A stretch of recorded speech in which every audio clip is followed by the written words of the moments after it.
Juan Ramón Rayo, economista, buenos días. ¿Qué tal? Buenos días.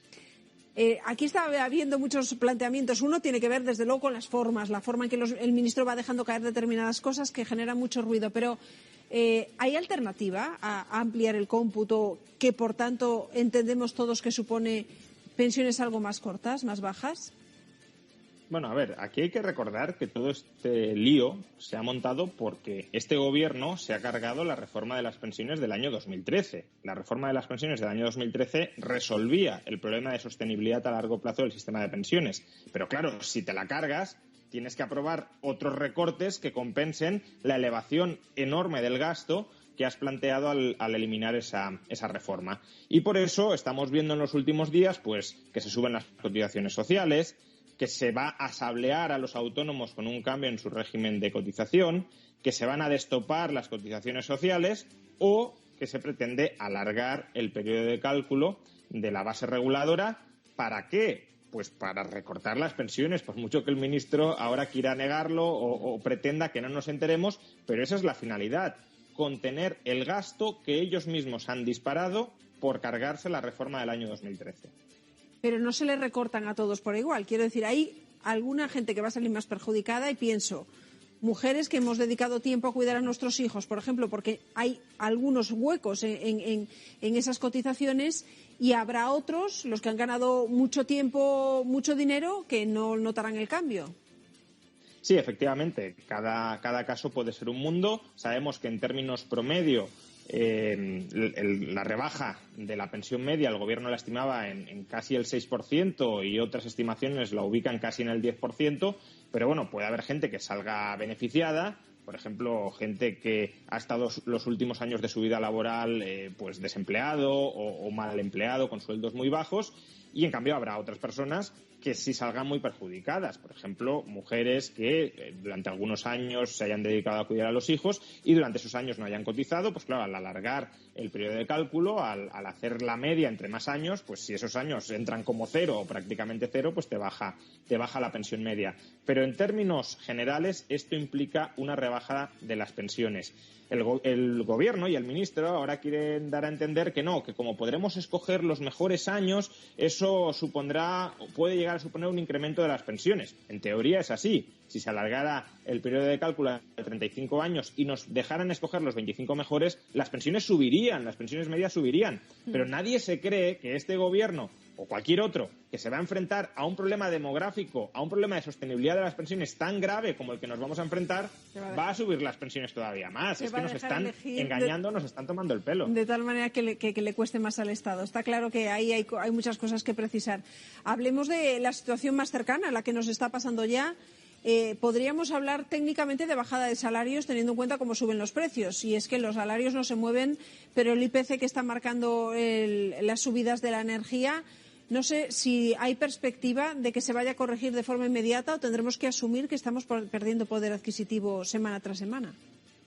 Lo que has dicho es muy importante. El año 2021, y esto dejémoslo claro, ahora que el gobierno está sacando tanto pecho de que tenemos un mercado laboral muy vigoroso, el año 2021 va a ser el año en el que los trabajadores pierdan más poder adquisitivo con mucha diferencia en todo el siglo XXI, en los últimos 20 años.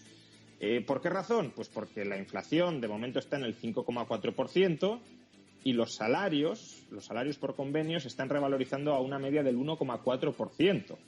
De momento, por tanto, estamos viendo una merma de poder adquisitivo, un recorte, es como si los precios se mantuvieran constantes y te recortaran el salario que cobras, de cerca del 4%, una rebaja salarial real de cerca del 4%.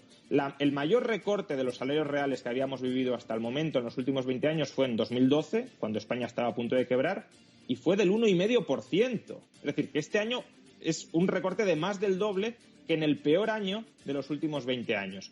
Claro, ¿hasta cuándo van a aguantar los trabajadores sin reclamar, en parte de manera lógica, alzas salariales que les compensen la elevación de la inflación? Pues no lo sabemos, pero ese es un gran riesgo para la economía, no solo española, sino mundial. Si entramos en una espiral precios-salarios, Los trabajadores piden mayores salarios para compensar la inflación, los empresarios suben más los precios para compensar el alza salarial, los trabajadores vuelven a pedir mayores salarios para compensar el alza de precios. La inflación se nos puede descontrolar absolutamente, inflación que ahora tiene una causa real por los cuellos de botella, se nos puede descontrolar y ahí, para volverla a controlar, sería necesario aplicar medidas muy duras, por ejemplo, subir mucho los tipos de interés, recortes del gasto, subidas de impuestos y todo eso, claro, dañaría mucho a la economía.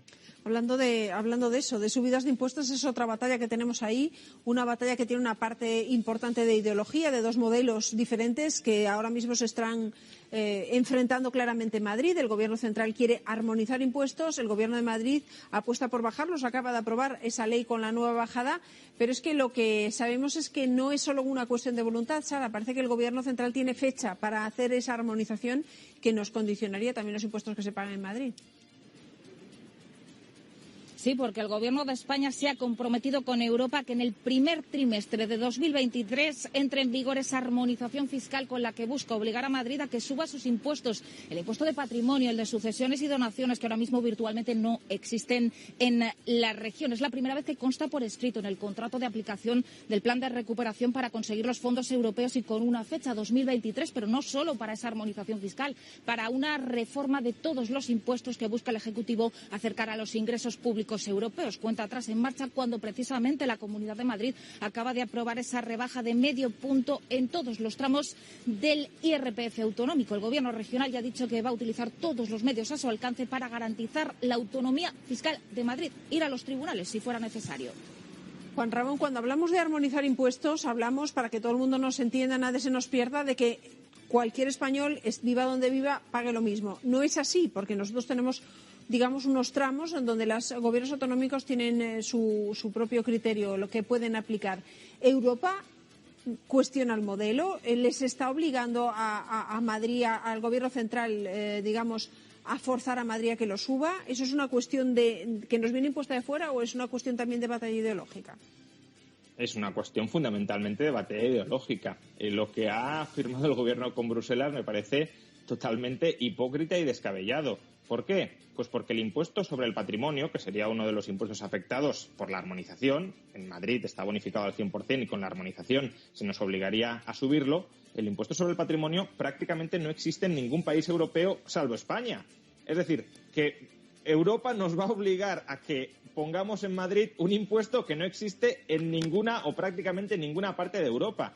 Es absolutamente disparatado, atenta contra el Estado de las autonomías, es la primera gran recentralización que vamos a vivir en el Estado español, tanto que hablan de que Vox quiere cargarse el Estado de las autonomías. Bueno, el Estado de las autonomías en este caso se lo están cargando PSOE, Podemos y Esquerra Republicana de Cataluña, que apoya esto. Y además es una señal clara de impotencia. Tienes dos modelos, un modelo funciona mejor que otro. ¿Qué hacemos? Pues en lugar de que el que funciona peor copie al que funciona mejor, nos cargamos el que funciona mejor para igualar por lo bajo. Yo solo recomendaría a la Comunidad de Madrid que si finalmente la obligan a subir el impuesto de patrimonio o el de sucesiones, como me temo que va a ser así, la recaudación extraordinaria que consiga por esos impuestos la destine a bajar el IRPF. Porque si se recaudan 1.000 millones de euros, por ejemplo, con el impuesto sobre patrimonio, la rebaja que acaba de prometer Ayuso, que es una rebajita en realidad, son 500 millones. Por tanto, podría volver a duplicar la rebaja del IRPF que va a aprobar. De esa manera compensaríamos pues colocar un impuesto negativo para la economía con una bajada de impuestos que sería positiva para la economía. Bueno, pues nos quedamos con la idea, a ver si en la Puerta del Sol están tomando nota. Juan Ramón, gracias. Un saludo. Muchas gracias a vosotros. Hasta otra.